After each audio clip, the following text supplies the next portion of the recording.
So having the ability to point, to wave to a friend, to shake your neighbor's hand, these are basic nonverbal communicators that allow us to connect with other humans. They're simple actions that I think sometimes we take for granted.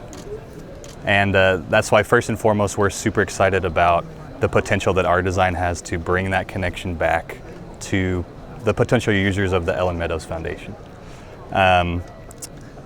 Introducing the Dexter 3.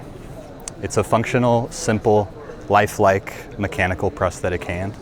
It builds on the functionality of its predecessor, the Ellen 4. It can gently pinch or firmly grip. And it's an ambidextrous design that is purely mechanical. It has very few plastic custom components. It can be assembled in a left or right hand configuration using common hardware with nothing more than a screwdriver.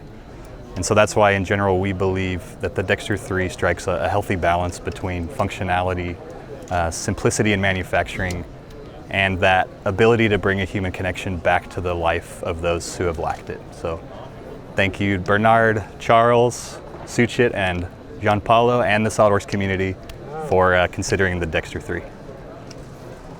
Thank you. Yeah, thank you.